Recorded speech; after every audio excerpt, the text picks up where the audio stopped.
Okay. நாங்க படிக்க start பண்ணுவோம். ஓகே, மற்ற ஸ்டூடெண்ட்ஸ் ஜாயின் பண்ணுவாங்களுக்கும் இடையில. ஓகே, நாங்க இன்றைக்கு இஸ்லாத்திட கடமைகள் சம்பந்தமாக தான் பார்க்க போறோம். ஓகே, உங்களுக்கு இஸ்லாத்திட கடமைகள் தெரியுமா? சொல்லுங்க பாப்போம், இஸ்லாத்திட கடமைகள்.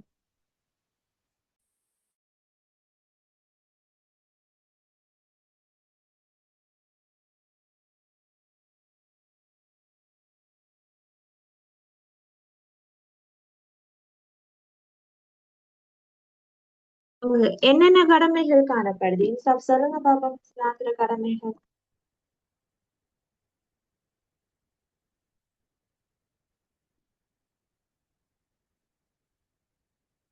ஓகே, நான் முதலாவது கடமையை நான் சொல்றேன். ஓகே, அடுத்த கடமைகளை நீங்க சொல்லணும். ஓகே, முதலாவது கடமையாக இருக்கிறது வந்து கலிமா. ஏன்னா கலிமா தான் இஸ்லாத்துல முதலாவது கடமை.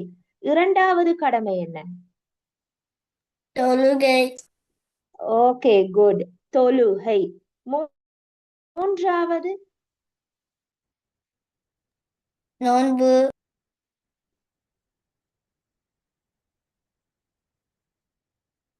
மூன்றாவது வந்து நோன்புன்னு சொல்றீங்க. ஓகே, நோன்பு மூன்றாவதாக வருமா அல்லது நான்காவது கடமையா? சொல்லுங்க பாப்போம்.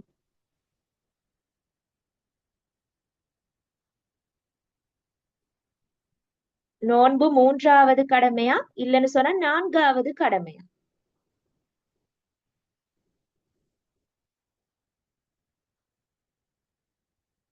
சொல்லுங்க. மூணாவது. ஓகே, என்னன்னு சொன்னால் நோன்பு வந்து நான்காவது கடமை. ஓகே, நோன்பு வந்து நான்காவது கடமை. மூன்றாவது கடமை வந்து ஜகாத். மூன்றாவது கடமை என்ன? சொல்லுங்க பாப்போம், மூன்றாவது கடமை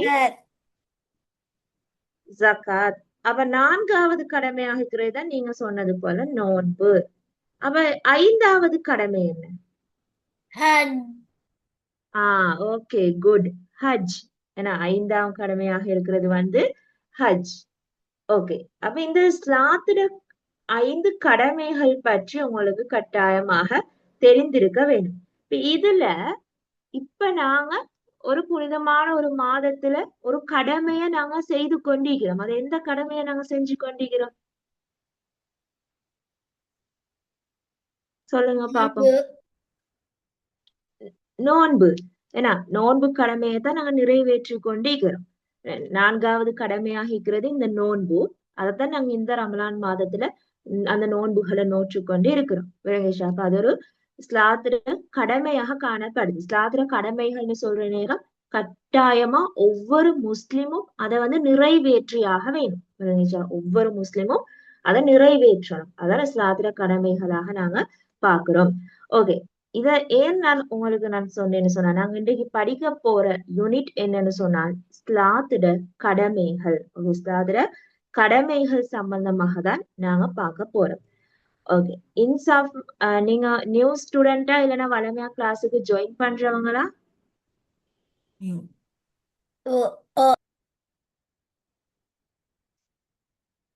ஓகே.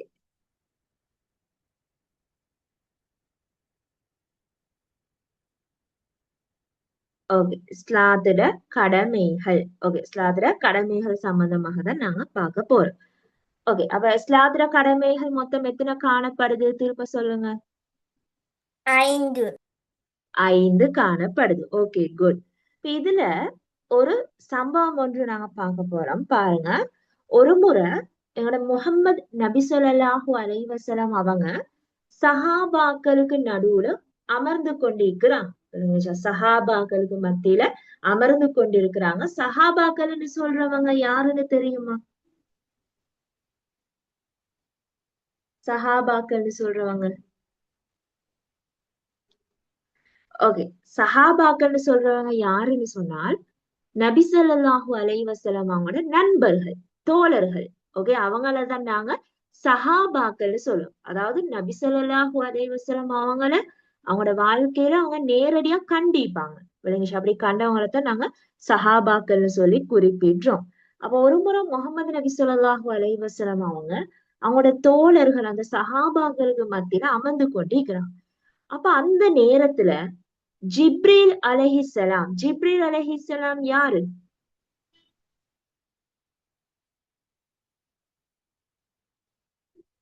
சொல்லுங்க பாவம். ஜிப்ரீல் அலைஹிஸ்ஸலாம் யாரு? எந்த படைப்பினம்?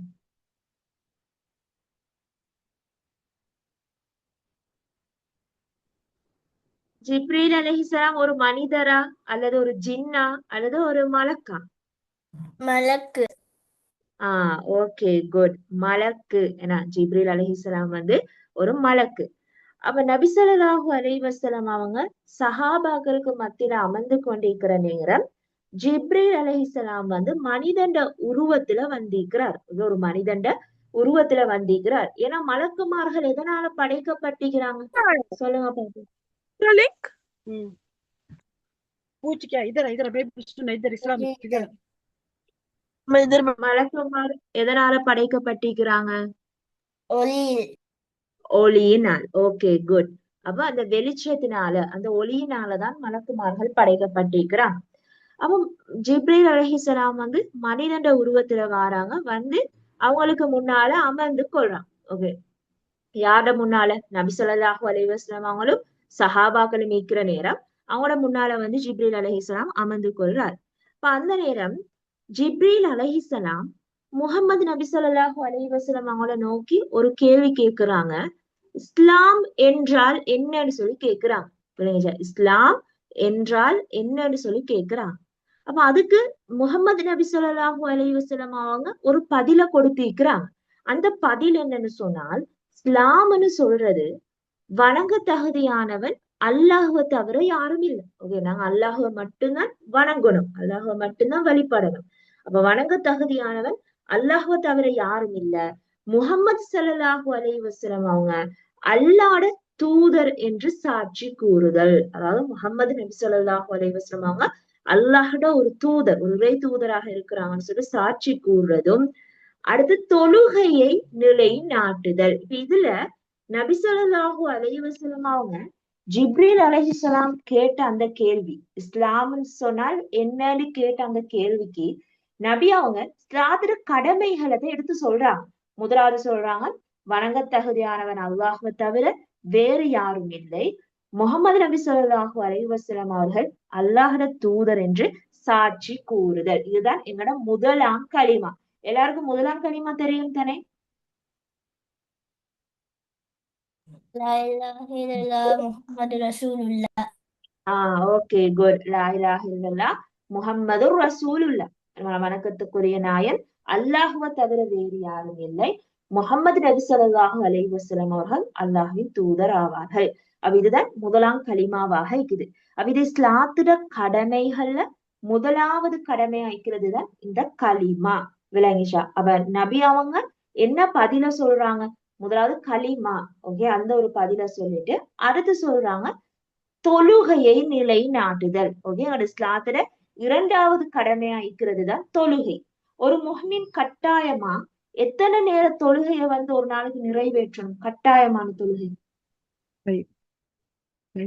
अंजी 5 நேரம். Okay, good. 5 வேளை தொழுகை. ஏன்னா 5 வேளை தொழுகை கட்டாயமா ஒரு முஹ்மின் வந்து ஒவ்வொரு நாளுமே நிறைவேற்ற வேண்டும்.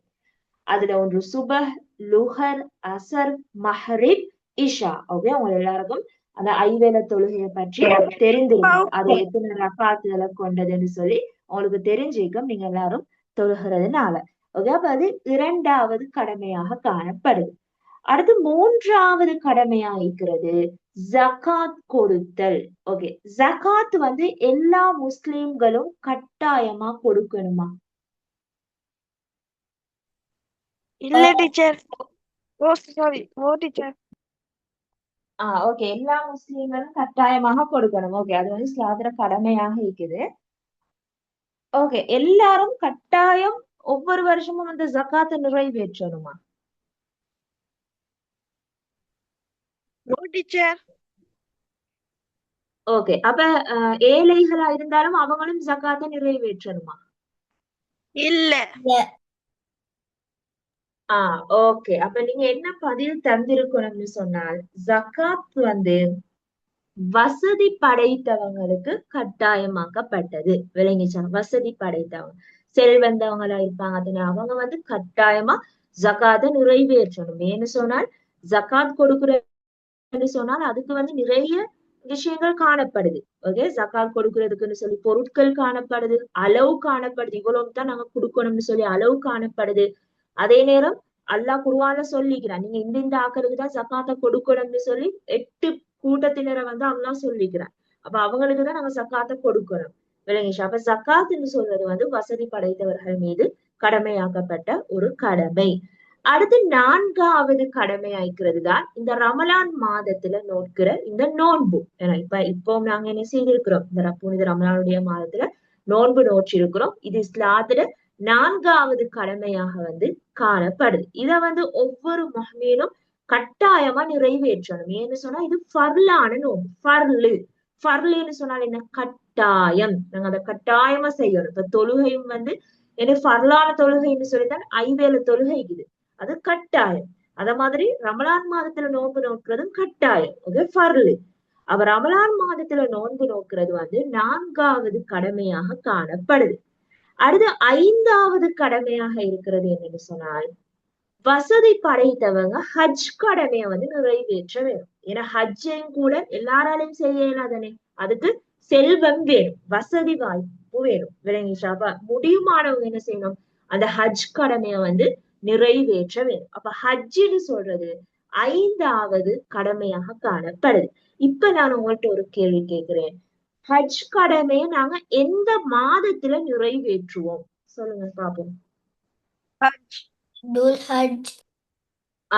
Okay, good. துல்ஹஜ். துல்ஹஜ் மாதத்துல மட்டும்தான் ஹஜ் கடமையை வந்து நாங்க நிறைவேற்றுவோம். அப்ப இதுதான் இஸ்லாத்துல 5 கடமைகளாக காணப்படுது. அப்ப ஜிப்ரீல் அலைஹிஸ்ஸலாம் ஒரு மனிதண்ட உருவத்துல வந்து நபி அவங்கள்ட்ட கேட்டுக்கிறாங்க, இஸ்லாம்னு சொன்னால் என்னன்னு சொல்லி. அதுக்கு நபி அவங்க சொன்ன பதில் தான் இது. விளங்கிச்சா? அல்லாஹ்வை தவிர வணக்கத்துக்குரியவன் யாரும் இல்ல, அதே நேரம் முஹம்மது ஸல்லல்லாஹு அலைஹி வஸல்லம் அவங்க அல்லாஹ்வோட தூதர், அதுதானே கலிமா.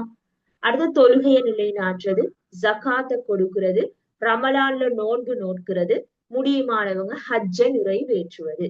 இதுதான் இஸ்லாம்னு சொல்லி முஹம்மது நபி ஸல்லல்லாஹு அலைஹி வஸல்லம் அவங்க ஒரு பதில வந்து கொடுத்திருக்கிறாங்க. அப்ப இதுல நாங்க இந்த 5 கடமைகளை ஒவ்வொன்றாக நாங்க படிக்க போறோம். விளங்குச்சா? முதலாவது கடமை தான் கலிமா. ஓகே, முதலாவது கடமை கலிமா. கலிமா வந்து நாங்க அரபுல எப்படி சொல்லுவோம்? ஷஹாதா. Okay, good. ஷஹாதா. ஷஹாதான்னு சொல்லி நாங்க குறிப்பிடுவோம். ஏன் நாங்க கலிமா சொல்றோம்?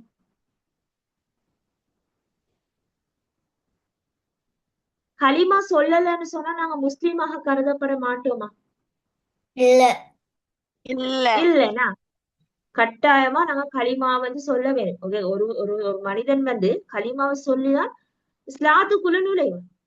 கலிமா சொல்லிதான் இஸ்லாத்துக்குள்ள நுழைவான். அப்ப இதை வந்து நாங்க சும்மா கலிமா சொல்ற மாதிரி சொல்றதுல நாங்க எங்களோட உள்ளத்தை வந்து தூய்மைப்படுத்தணும். ஓகே, எங்களோட உள்ளத்தை நல்ல தூய்மைப்படுத்திட்டு நல்ல ஒரு எண்ணத்தோடுதான் லா இலாஹ இல்லல்லாஹ் முஹம்மது ரசூலுல்லாஹ்னு சொல்லி நாங்க அந்த கலிமாவை குறிப்பிடுவோம். ஓகே, இந்த கலிமாட பொருளை சொல்லுங்க பாப்போம். வணக்கத்துக்குரிய அல்லாஹ் விட யாரும் இல்லை. Okay, good. வணக்கத்துக்குரிய நாயன் அல்லாஹுவை தவிர வேறு யாரும் இல்லை. அடுத்து என்னென்ன வருது?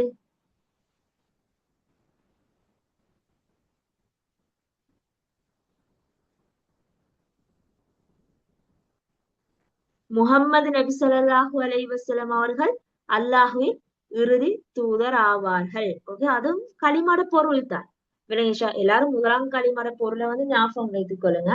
வணக்கத்திற்குரிய நாயன் அல்லாஹுவை தவிர வேறு யாரும் இல்லை, முஹம்மது நபி ஸல்லல்லாஹு அலைஹி வஸல்லம் அவர்கள் அல்லாஹுவின் இறுதி தூதர் ஆவார்கள். ஓகே, இதுதான் லா இலாஹ இல்லல்லாஹ் முஹம்மது ரசூலுல்லாஹ்னு சொல்லக்கூடிய கலிமாட பொருளாக காணப்படுது.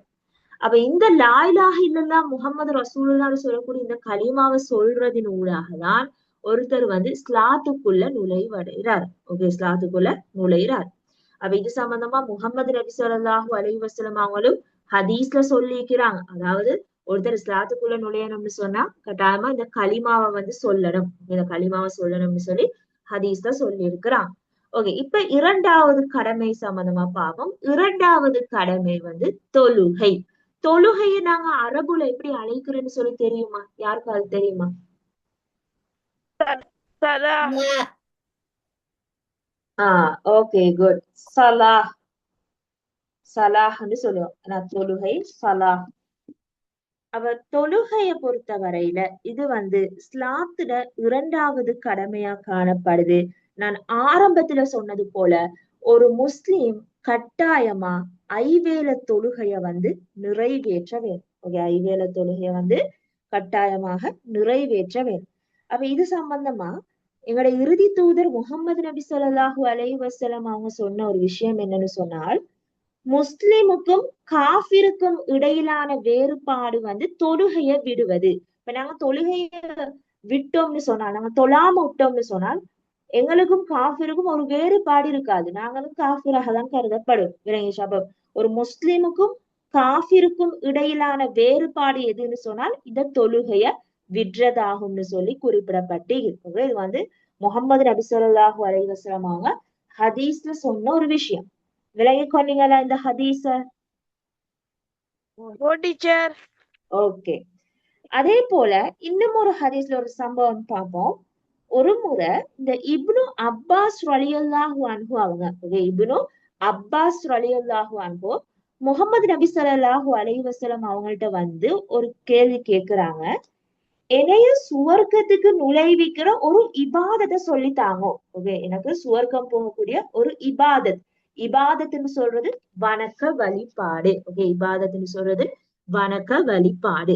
அப்போ எனக்கு ஒரு இபாதத்தை சொல்லித்தாங்கன்னு சொல்லி நபி அவங்கள்ட்ட கேக்குறாங்க. அதுக்கு நபி அவங்க என்ன பதில் கொடுத்தாங்கன்னு சொன்னா, நீங்க அல்லாஹ்வ வணங்குங்க, அதாவது தொழுங்க. அல்லாஹ்வ வணங்குறதுன்னு சொல்றது நாங்க தொழுறது தானே. அப்ப நீங்க அல்லாஹ்வ வணங்குங்க, அவனுக்கு எந்தொன்றையும் இணையாக்க வானம். ஓகே, அல்லாஹுக்கு எந்தொன்றையுமே நீங்க இணையாக்க வானம், இந்த ஷிருக்ல ஈடுபட வானம். அதே நேரம் தொழுகைய வந்து நிலைநாட்டுங்கன்னு சொல்லி நபி ஸல்லல்லாஹு அலைஹி வஸல்லம் அவங்க பதிலளித்து இருக்கிறாங்க. விளையாட்டு நாங்க அல்லாஹ் வணங்கணும், தொழுகையை நிலைநாட்டணும், அல்லாஹுக்கு இணை வைக்க கூடாது. இணை வைத்தல வந்து நாங்க அரபுல ஷிருக்குன்னு சொல்லுவோம். இணை வைத்தல நாங்க எப்படி அழைக்கிறோம்?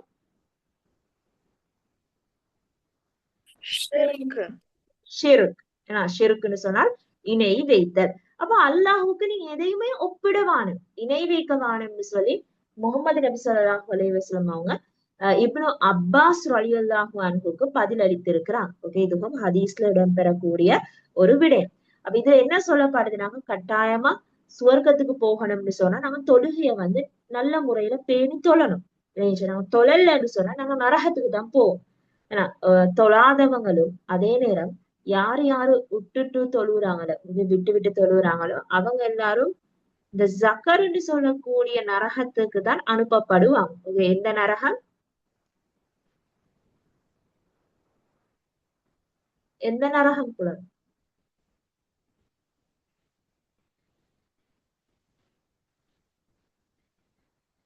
எங்க சத்தம் இல்ல. தொழாதவங்க எந்த நரகத்துக்கு நுழைவிக்கப்படுவாங்க? சக்கர் நரகம். ஜக்கர். Okay, good. ஜக்கர். ஜக்கர் என்ற நரகத்துல தொழாதவங்களும் அதே நேரம் யார் யாரு தொழுகையெல்லாம் விட்டுட்டு தொழுகிறாங்களோ அவங்க எல்லாம் அந்த நரகத்துக்கு தான் நுழைவிக்கப்படுவாங்க. அப்ப நாங்க சுவர்க்கம் செல்லணும்னு சொன்னா நாங்க கட்டாயமா தொழுகைய வந்து பேணி தொழணும். ஓகே, எங்களுக்கு இருக்கக்கூடிய அந்த தொழுகைய நல்ல முறையில பேணி தொழ வேணும். ஓகே, இது இஸ்லாத்திட இரண்டாவது கடமையாக காணப்படுது. ஓகே, தொழுகை. மூன்றாவது கடமையாக இருக்கிறது தான் ஜக்காத்.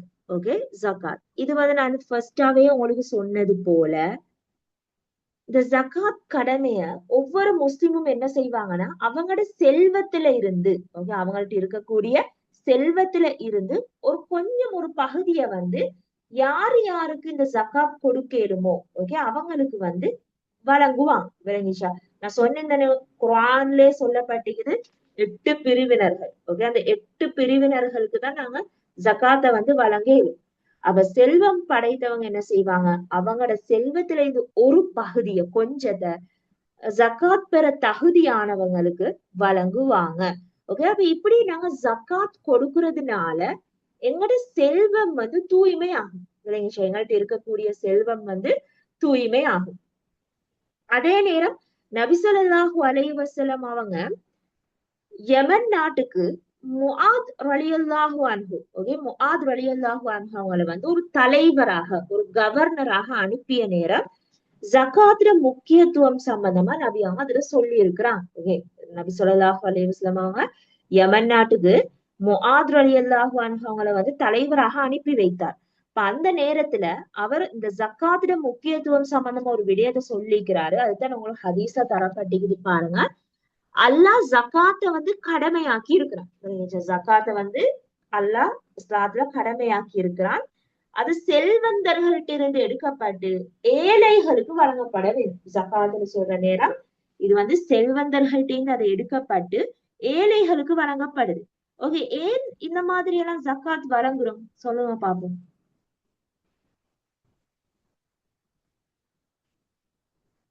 ஏன் இஸ்லாத்துல இந்த ஜக்காத் வழங்கப்படுது? நீங்க என்ன நினைக்கிறீங்க?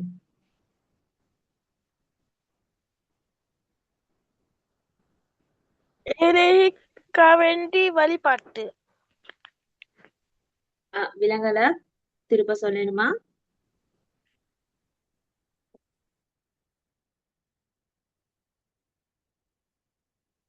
Ma'am, because of poor people. Okay, good good. என்னன்னு சொன்னா ஏழை மக்களுக்கு, ஓகே, ஏழை மக்களுக்கு வழங்குறதுக்காக. ஏன்னா இப்படி ஜக்காத் எதுவுமே இல்லைன்னு சொன்னால் விளங்கிச்சா, ஏழை மக்கள் வந்து அதே நிலைமையில தான் இருப்பாங்க. அவங்களுக்கு சாப்பிடுறதுக்கு கஷ்டமா இருக்கும், அவங்களுக்கு தேவையான பொருட்களை வாங்குறதுக்கு கஷ்டமா இருக்கும். அப்ப அவங்க அதே நிலைமையில தான் இருப்பாங்க. ஆனா இப்படி ஜக்காத் கொடுக்கறதுனால அவங்களும் கொஞ்சம் முன்னேறுவாங்க தானே, விளங்கிச்சா, அவங்களுக்கும் கொஞ்சம் செல்வம் போகும் தானே. அதனால இப்படியான கடமைகள் வந்து எங்க இஸ்லாத்துல வந்து அல்லாஹுவால அனுமதிக்கப்பட்டிருக்குது. அப்ப ஜகாத்னு சொல்றது இந்த செல்வந்தர்கள் பணக்காரர்கள்ட்ட இருந்து செல்வத்தை எடுத்து அது அப்படியே ஏழைகளுக்கு வழங்கப்படுது. இதுதான் மூன்றாம் கடமை ஜகாத்தாக காணப்படுது. அடுத்து நான்காவது கடமை நாங்க பார்க்க போறோம், நோன்பு. நோன்பு நாங்க அரபுல எப்படி அழைக்கிறோம் தெரியுமா? Saum. Okay, good. சௌம். Ramadan. அசௌம்னு சொல்லுவோம். என்ன சௌம்னு சொன்னால் நோன்பு. ஓகே, நோன்புக்கு அரபுல அசௌம்னு சொல்லி நாங்க குறிப்பிட்டோம்.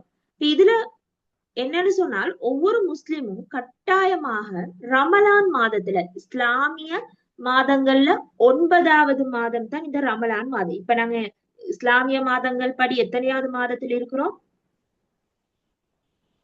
9வது. 9வது மாதம்.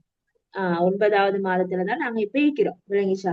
அப்ப இதுதான் ரமலான் மாதம். அப்ப இந்த ரமலான் மாதத்துல வந்து நாங்க கட்டாயமாக நோன்பு நோக்க வேணும். அப்ப அதுல உங்களுக்கு நோன்பு சம்பந்தமா தெரியும். ஓகே, நோன்பு படிக்கிறேன்னு சொன்னா இப்படி நீயத்து வைக்கணும். ஓகே, அதே நேரம் நோன்பு திறக்கிற வரைக்கும் நாங்க எதையுமே சாப்பிடாமல், எதையுமே பருகாமல், அதே நேரம் எதை விஷயங்கள் எல்லாம் எங்களோட நோன்பை முறிவடைய வைக்குமோ அது எதுலையுமே நாங்க ஈடுபடக்கூடாது, விளங்கிச்சா. அப்படியான பாவ செயல்கள் எல்லாத்திலும் விலகி கொண்டு இருக்கணும்.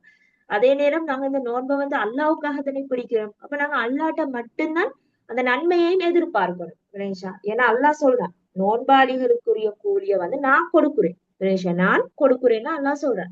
அப்ப நாங்க அல்லாஹ்ட்ட தான் என்ன செய்யணும், இந்த நோன்புக்குரிய அந்த கூலிய வந்து எதிர்பார்த்து நாங்க நோன்பு நோக்க வேணும். இப்படி நாங்க நோன்பு பிடிக்கிறதுனால நாங்க செஞ்ச பாவங்கள் எல்லாம் மன்னிக்கப்படுது. நாங்க தெரிஞ்சோ தெரியாமலோ சில பாவங்கள்ல வந்து நாங்க ஈடுபட்டிருப்போம். அப்ப நாங்க செய்த அந்த பாவங்கள் மன்னிக்கப்படுது. அதே நேரம் எங்களுக்கு சுவர்க்கத்துக்கு போகக்கூடிய சந்தர்ப்பம் வந்து கிடைக்குது. சுவர்க்கத்துக்கு போகக்கூடிய சந்தர்ப்பம் வந்து கிடைக்குது. அப்ப இதுல நபி ஸல்லல்லாஹு அலைஹி வஸல்லம் அவங்க ஹதீஸ்ல சொல்ற ஒரு விஷயம் தான் பாருங்க புலகர். நபி அவங்க சொல்ற ஒரு விடயம், யார் ரமலான் மாதத்துல ஈமானோடு, ஒரு நல்ல ஒரு எண்ணத்தோடு அல்லாட்ட நல்ல கூலிய எதிர்பார்த்து நோன்பு நோக்குறாங்களோ அவங்களோட முன்னைய பாவங்கள் மன்னிக்கப்படுதான். அதாவது அவங்க அதுக்கு செஞ்ச எல்லா பாவங்களும் மன்னிக்கப்படுதான். அதாவது எப்படி நோன்பு பிடிக்கிறோம், சும்மா நாங்க பசியில் வைக்கிறோம் தாகம் ஆயிக்கிறோம் அப்படின்ற நோன்பு இல்லை. தூய்மையான விதத்துல நாங்க நோன்பு நோக்கணும். ஒரு நல்ல ஒரு எண்ணத்தோடு அல்லாஹ்ட்ட கூலிய எதிர்பார்த்து நல்ல முறையில நோன்பு நோற்று நோன்பு முடிக்கிற விஷயங்கள் இதுலயுமே நாங்க ஈடுபடாம இருக்கிறோம். விளங்கிச்சா? அப்படி நாங்க நோன்பு நோற்றாதான் எங்களோட பாவங்கள் மன்னிக்கப்படும். நாங்க சும்மா ஆஹ் சாப்பிடாம அதே நேரம் நீர் அருந்தாம இருந்தா நாங்க நோன்பு. நாங்க வேண்டியதை செய்யலாம். எந்த ஒரு செயலையும் செய்யலாம். பாவமான செயலாக இருக்கலாம், எதையுமே செய்யலாம். அப்படி நாங்க நோன்பு நோற்றோம்னு சொன்னால் எங்களோட பாவங்கள் எல்லாம் மன்னிக்கப்படுமா?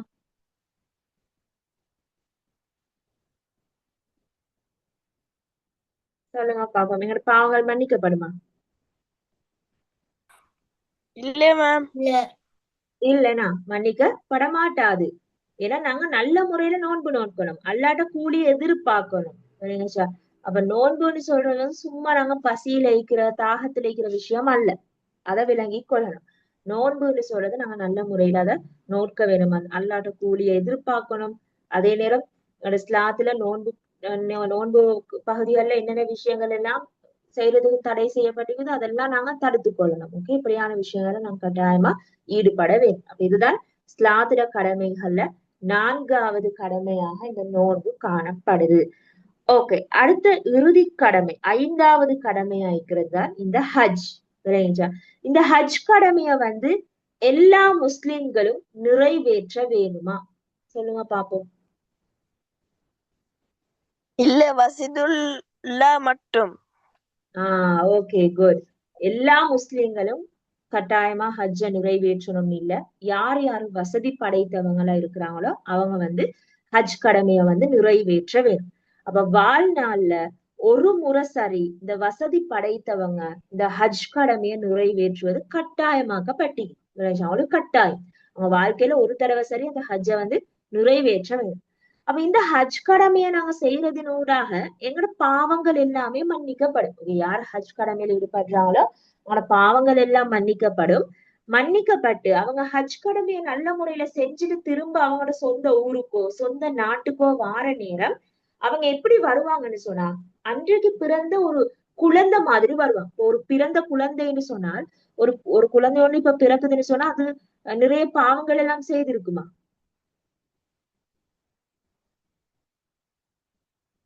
சொல்லுங்க பாப்போம். ஒரு பிறந்த குழந்தை பாவங்கள் எல்லாம் செய்யுமா? இல்ல டீச்சர்.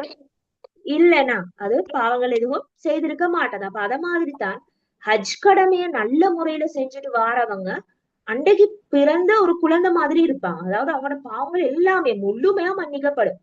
அப்ப அன்றையிலிருந்து அவங்க செய்யற விஷயங்கள் எல்லாம் தான் அதுல பதிவு செய்யப்படும். விளங்கிச்சா? அப்ப அவங்களோட பாவங்கள் எல்லாம் முழுமையா மன்னிக்கப்படும். அப்படியான ஒரு பாக்கியம் இந்த ஹஜ் கடமை மூலமாக கிடைக்க பெறுது. ஓகே, அப்ப இதுல நபி ஸல்லல்லாஹு அலைஹி வஸல்லம் அவங்க இந்த ஹஜ் கடமை சம்பந்தமா சொல்ற நேரம் ஒரு விஷயத்த சொல்லிக்கிறாங்க. ஏற்றுக்கொள்ளப்பட்ட ஹஜ்ஜுக்கு சுவர்க்கத்தை தவிர வேறு சன்மானம் இல்லை. அதாவது ஒருத்தர் ஏற்றுக்கொள்ளப்பட்ட ஒரு அங்கீகரிக்கப்பட்ட ஹஜ் கடமைக்கு சுவர்க்கத்தை தவிர வேற எதுவும் சன்மானமும் இல்லையா? அதாவது சுவர்க்கம் தான் அவங்களுக்கு வழங்கப்பெற்ற பெரிய ஒரு சன்மானம். இது சுவர்க்கம் தான் அவங்களுக்கு வழங்கப்பெற்ற ஒரு பெரிய சன்மானமா இருக்குது. அப்ப நல்ல முறையில ஏற்றுக்கொள்ளப்படக்கூடிய வகையில ஒருத்தர் ஹஜ்ஜ செய்யறாருன்னு சொன்னால் அவருக்கு நிச்சயமாக சுவர்க்கம் கிடைக்கும். அதுதான் நபி அவங்க இந்த ஹதீஸ்ல சொல்லி இருக்கிறாங்க. ஓகே, அப்ப இந்த இஸ்லாத்துல 5 கடமைகளையும் பற்றி நீங்க கொஞ்சம் விஷயங்களை விளங்கி கொண்டீங்களா?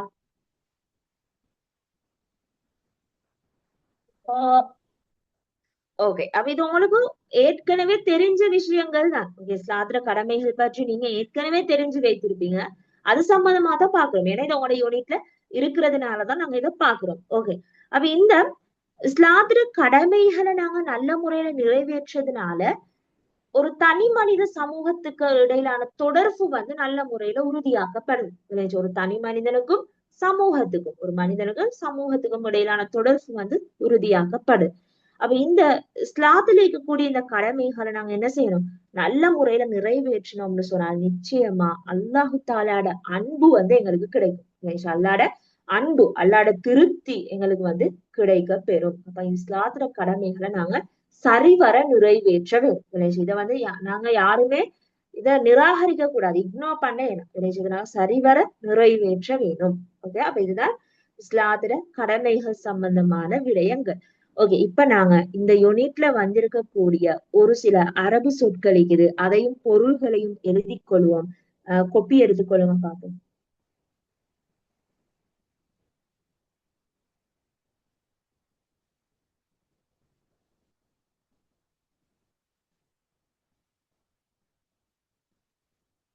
கோப்பி எடுத்துக்கொண்டீங்களா? ஓ ஓகே, நாங்க வளமையா ஒவ்வொரு யூனிட் படிச்சுட்டு அரபு சொற்கள் எழுதுவோம் தானே. ஓகே, அத மாதிரி இதுல இருக்கக்கூடிய அரபு சொற்களையும் எழுதிக்கொள்ளுங்க. முதலாவது போடுங்க.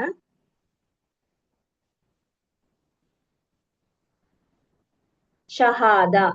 ஷஹாதா.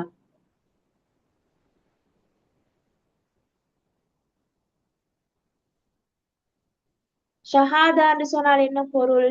தமிழ்ல நாங்க என்ன சொல்லுவோம்? களிமா கலிமா. Okay, good. கலிமா.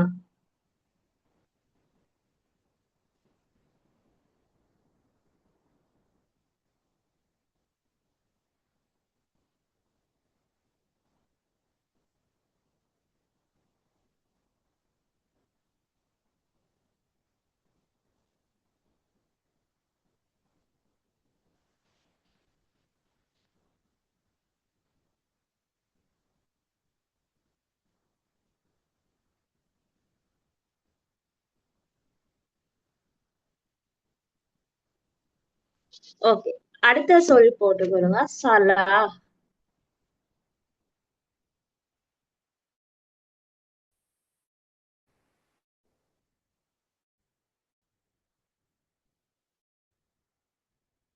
சலாஹ்.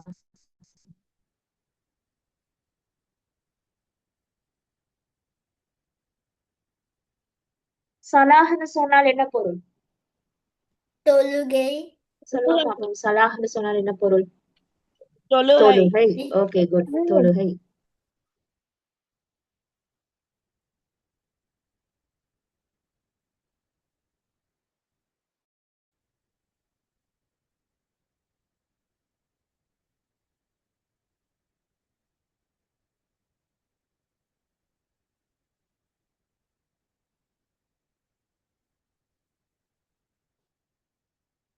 இது எழுதிக்கொண்டீங்களா? ஓ மிஸ் ஓகே, அடுத்து அஸ்ஸௌம். அஸ்ஸௌம். Okay, good. நோன்பு. அஸ்ஸௌம்னு சொல்றது நோன்பு.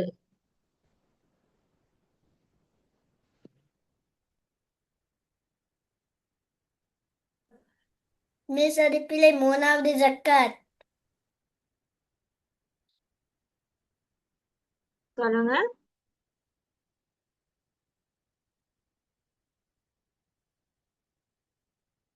ஓகே, இது வந்து அரபு சொற்கள். ஓகே, அரபு சொற்கள் எழுதுறவரையானதை எழுதிக்கொள்றோம்.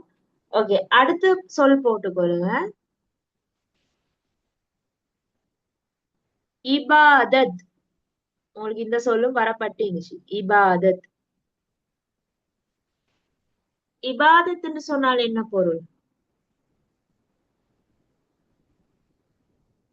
ஈமான் உள்ளவர். ஈமான் உள்ளவன். ஓகே, இபாதத்னு சொன்னால் சரியான பொருள் நாங்க எப்படி சொல்லுவோம்னா வணக்க வழிபாடு. ஓகே, என்ன சொல்லுவோம்? வணக்க வழிபாடு.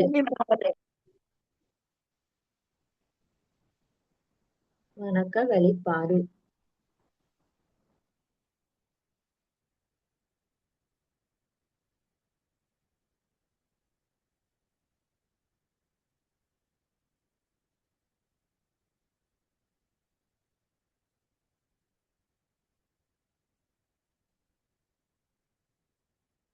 ஓகே, எல்லாரும் எழுதிக்கொண்டீங்களா? ஓ மிஸ் ஓ டீச்சர். ஓகே, இப்ப இந்த அரபு சொற்கள் எழுதிட்டோம். இப்ப நீங்க என்ன செய்யணும்னு சொன்னால் உங்களோட கோப்பியில ஓகே எங்களோட இந்த யூனிட் நம்பரை வந்து போட்டுக்கொள்ளுங்க. ஓகே, பண்ணிடுங்க. நான் இப்படி 6ஆம் இலக்கம் 6வது அலகு தானே. இஸ்லாத்தின் கடமைகள்னு சொல்ற தலைப்பை போட்டுக்கொள்ளுங்க. இஸ்லாத்தின் கடமைகள்.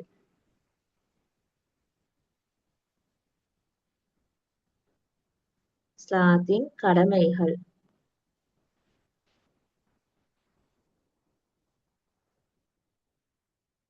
இந்த தலைப்பை போடுங்க. நான் உங்களுக்கு எக்ஸ்ட்ராவா நோட்ஸ் எழுதிக்கொள்ள தரப்போறேன்.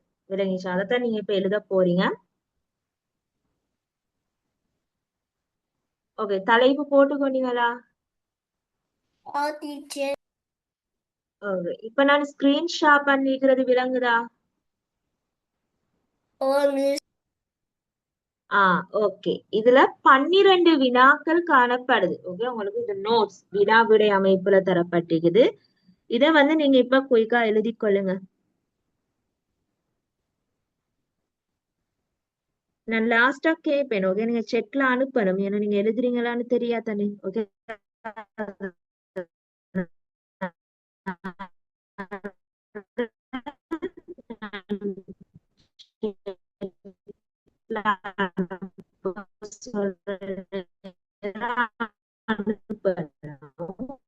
அதனால எல்லாரும் எழுதிக் கொள்ளுங்க.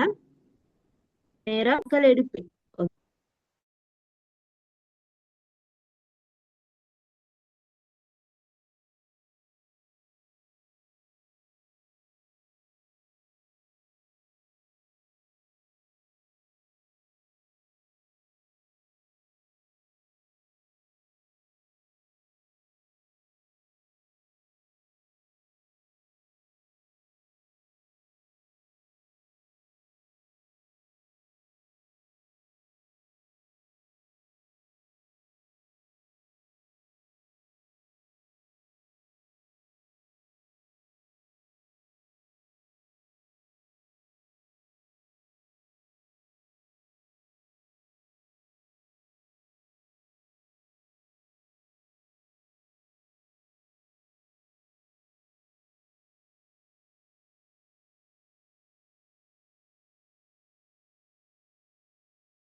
ஓகே, எத்தனையாவது கேள்வி வரையும் எழுதிக்கிறீங்க பிள்ளைங்க?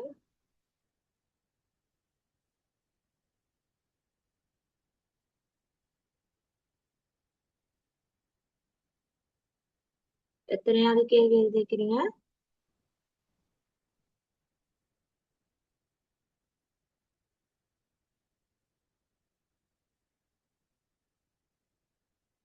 ஓகே, உங்களுக்கு இந்த நோட்ஸை வந்து நான் குரூப்ல ஷேர் பண்ணவா? Teacher. ஓகே, குரூப்ல ஷேர் பண்ணேன்னு சொன்னா நீங்க கட்டாயம் எழுதி கொள்வீங்களா எல்லா வினாக்களையும் விடையும்? No, teacher. அவ எழுதினா இன்ஷால்லா அடுத்த கிளாஸ் செக்ல அனுப்ப சொல்ற நேரம் நீங்க அனுப்பணும். ஓகே, எல்லாரும் கட்டாயம் எழுதிக்கணும். அதே நேரம் இன்னும் ஒரு ஹோம்ஒர்க் கொண்டு வைக்கிறது என்னன்னு சொன்னா நாங்க இன்னைக்கு படிச்ச இந்த சாத்திர கடமைகள் கூடிய பயிற்சி. ஓகே, அதை வந்து ஹோம்ஒர்க்கா செய்து கொண்டு வரணும். ஓகே, அதுல இருக்கக்கூடிய எல்லா வினாக்களையும் எழுதி விடை எழுதி கொண்டு வரணும். ஹோம்ஒர்க்கையும் செய்து கொண்டு வருவீங்களா இன்ஷால்லா? No, teacher. ஓகே, அப்ப இன்ஷால்லா அந்த பயிற்சியை செஞ்சு கொண்டு வாங்க. நான் இந்த நோட்ஸை வந்து உங்களுக்கு குரூப்ல அனுப்புறேன். ஓகே, அதையும் இன்ஷால்லா கட்டாயம் எழுதி கொண்டு வாங்க. ஓகே, அப்ப நான் இதோட இன்றைய சொல்லுங்க. போன கிளாஸ் நான் வரல. போன கிளாஸ்ல ரெக்கார்டிங் அனுப்பிடுமா? ஓகே, ரெக்கார்டிங் அனுப்புவாங்க இப்படியும். Okay thank you. ஓகே, அஸ்ஸலாமு அலைக்கும் வரஹ்மத்துல்லாஹி வபரகாத்துஹு. வலைக்கம் சலாம் வரஹ்மத்துல்லாஹி வபரகாத்துஹு.